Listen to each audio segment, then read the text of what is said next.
This video is about a cage garden, or a garden inside a cage that we built because deer eat everything. So in the center of the screen, a little bit to the right, next to this peach tree, there's a small tree in between four sticks with some plastic mesh on top of it. So this is kind of the precursor to how and why we began to kind of build this cage garden.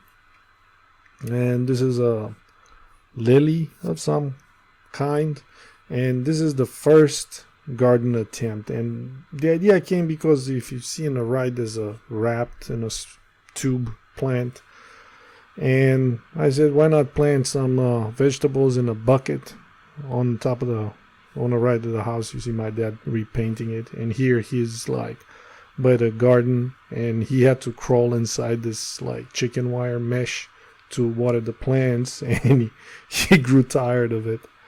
And you can see the buckets to the right, and a little bit to the center, aligned with that tall tree, there's a rhododendron that it was getting chopped up by the herd of deer, so I had to wrap that one around in like plastic mesh. And I experimented with like branches and stuff because I didn't want to go and buy like specific sticks, so I just took branches and kind of nailed them together and built small cages for these plants. And here's the spot where we're going to build the cage garden, and you see a bunch of like peach tree sticks that I was trying to propagate. And to the right you see an apricot tree that I just planted, and I took the picture, but it did not take. It died very quickly, and that's how many rocks I had to dig out to just plant that tree. So it's not easy to plant. So now you have like a one stem pear tree that has grown significantly, but the squirrels have a field day with the pears, so we never get to eat them. And there you have like a crawling tree that crawls all over the place, and then you have the small fir. And here I'm rebuilding the cages for another plant, like a decorational rhododendron. And I'm just using the sticks from the pile sticks because branches fall off or things break. So I put them in a pile, and then I use a nail gun to just concoct like some sort of a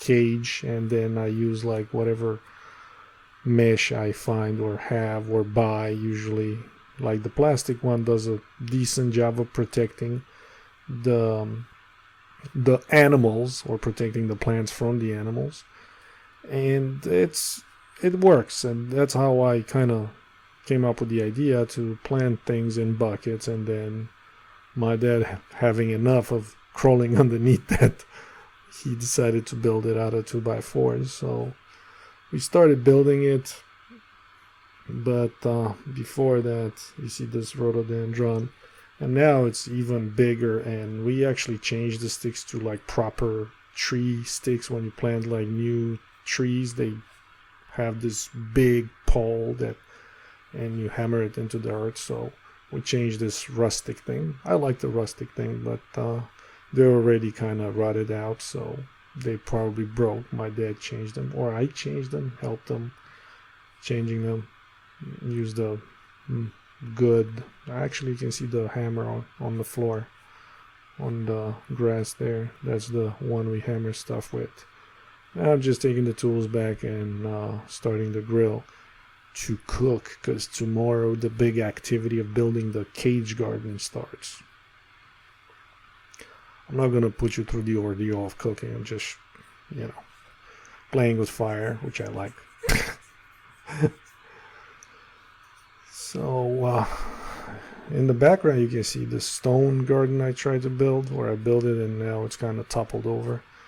And this is the cage. The only thing I regret about this cage is not using 10 feet tall 2x4s or 12 footers, because some of these plants, they grow very, very tall. We had a mammoth sunflower, and it reached the ceiling. So this year my dad kind of poked a hole into the ceiling for the plant to grow further, but we found out that birds are picking at the seeds. I hope we get a few seeds so we can replant them next year.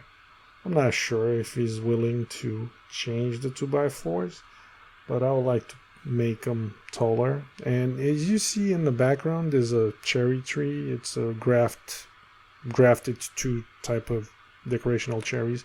This tree has started to die, but we wrapped the cage around it because it's a good support for the cage. My dad thought that the rain may move it around, and this will kind of support it. It's not completely wrapped. It's kind of like a C shape.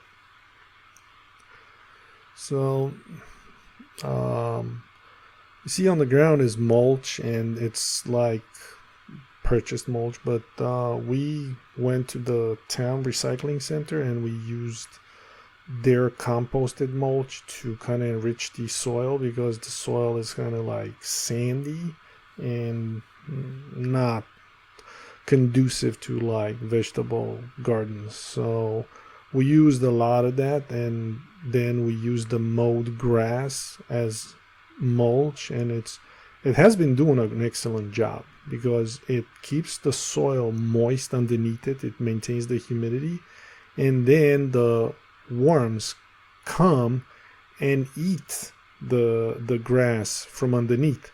So basically in like a week or two you see that the grass diminishes, but it does really a beneficial job to the soil because the worm castings, it's like fertilizer, so it's kind of like a win-win situation. And I've been telling my dad for years, man, stop throwing away the grass, because he used to throw it in bags, but we didn't have a garden, and I was trying to figure a way to compost and use it, and now we can use the grass rather than throwing away the grass.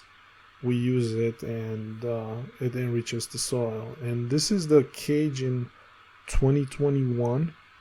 And you see it had some shelves, and it's kind of the same size we started with, but my dad added some shelves over the years. And this is in 2023, which is kind of enlarged, like he enlarged it like twice or three times. And you can see it's kind of like a C wrap around the tree. That's like fresh garlic. We'll like that very much. And we kind of concentrate on like lots of tomatoes and and garlic. And it does work. And this is like, he used to purchase soil, and I told him to go to the recycling center. So it has worked tremendously. And with the trimmings of the grass, you can see the grass on the floor is freshly mowed. And this is like a mammoth sunflower, and you can see it hit the ceiling.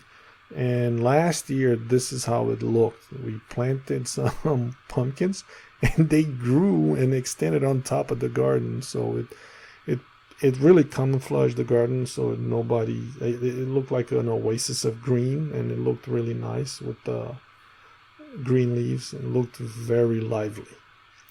This is the pear tree now next to the garden, because the garden kind of extended, and to the right of it, it's another apricot tree. And to the right of that is a glimpse of the fir that we've been trying to grow for years. And this is 2024, and in front of the garden you see this like cherry tree. It's a specific cherry, but it doesn't make cherries. It blooms like in a week or a week and a half or 2 weeks.